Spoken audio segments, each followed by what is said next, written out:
Yo, c'est Haru pour une critique audio qui concernera Capitaine Albator. Alors avant de commencer, je tiens à préciser que je ne parlerai que du premier manga Capitaine Albator et de son adaptation animée, car traiter de l'œuvre entière d'Albator que dans une seule critique serait bien trop longue. Donc Capitaine Albator ou Oshu Kaizoku Captain Airlock est un manga de Leiji Matsumoto paru pour la première fois en 1977. Il est de type shonen et de genre science-fiction, space opéra et psychologique et possède 5 tomes, tous sortis en France. Il a été adapté en animé en 1978, l'animé contenant 42 épisodes. Cela se passe à l'aube du 4e millénaire. Après que la Terre eut subi de nombreux changements climatiques, celle-ci se retrouva privée de ses océans. Les grands hommes décidèrent alors de partir à la conquête de l'espace, mais le reste de l'humanité, voulant rester sur ses acquis, les considérèrent vite comme des renégats, et les prirent en chasse. L'histoire commence après qu'une énorme sphère noire soit venue s'écraser sur la Terre. Le professeur Daiba et son fils Tadachi font alors part de leur découverte au gouvernement, apportant la preuve que cela n'a rien de naturel. Cependant, il ne fut pas écouté et fut attaqué par des femmes extraterrestres, les Sylvidres. Le professeur Daiba fut tué alors que Tadachi fut sauvé par le capitaine Albator. Il décide alors de rejoindre son équipage pour affronter les Sylvidres, n'ayant plus aucun espoir pour l'humanité. Pour ce qui est de mon avis sur ce manga, je dirais que c'est tout simplement une œuvre cultissime.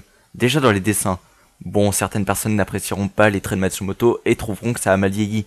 Mais les designs d'Albator ou des femmes, les dessins des vaisseaux ou même de l'espace en général sont encore aujourd'hui extrêmement bien travaillés.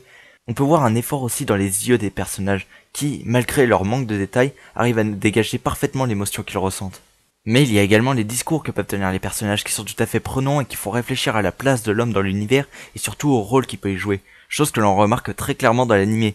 L'animé est d'ailleurs assez old school, mais en fait, il était assez novateur pour son époque, et il est toujours aussi beau à regarder aujourd'hui. Les scènes de bataille spatiale sont également très palpitantes. Bon ok, on n'a pas de l'action toutes les 2 secondes, ce qui peut déplaire à certaines personnes, mais ce sont des vrais matchs de stratégie qui se jouent, où chaque seconde compte.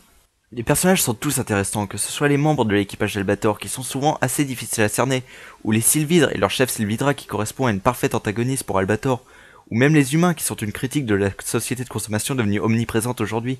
Et enfin, le gros point fort de ce manga est le personnage d'Albator. Déjà, son charisme en tant que chef est incontestable, et il est doué d'une grande intelligence et d'une grande vivacité d'esprit qui ne sont pas parfaites pour autant. Il a une relation peu naturelle avec son équipage, ses hommes lui vouent vraiment une confiance sans faille et le voient réellement comme un chef. Mais lui ne se voit pas supérieur à eux et leur permet de nombreuses libertés, souvent malgré ses ordres. Mais ils sont tous solidaires entre eux et ne peuvent avancer que s'ils sont ensemble et unis. Il est également mystérieux, mais on arrive à comprendre ce qu'il a dû affronter pour devenir l'homme qu'il est. Il a vu les plus belles merveilles de l'univers, mais aussi ses pires horreurs, a remporté de nombreuses victoires, mais a subi de nombreuses défaites. Il y a d'ailleurs une distorsion entre le Albator du manga et celui de l'animé. Celui de l'animé est plutôt philanthropique et garde malgré tout un espoir pour la Terre, se disant qu'elle a une chance d'être sauvée. Alors que celui du manga est assez sombre et haït le genre humain, tout en gardant son idéal en tête. On pourrait croire que ces deux versions s'opposeraient entre elles, mais elles arrivent à se compléter mutuellement. Il est respectueux et impitoyable avec ses adversaires, mais ses actions resteront toujours surprenantes. C'est simple, à la fin vous aurez l'impression de tout connaître d'Airlock alors qu'en fait vous ne savez rien. En définitive, je ne peux pas vous conseiller de seulement regarder ou de seulement lire Albator, mais vous devez vraiment faire les deux pour comprendre pleinement l'univers d'Airlock. Et même si ce genre de manga ne vous intéresse pas, je vous encourage quand même à le lire pour découvrir un pilier de la culture manga.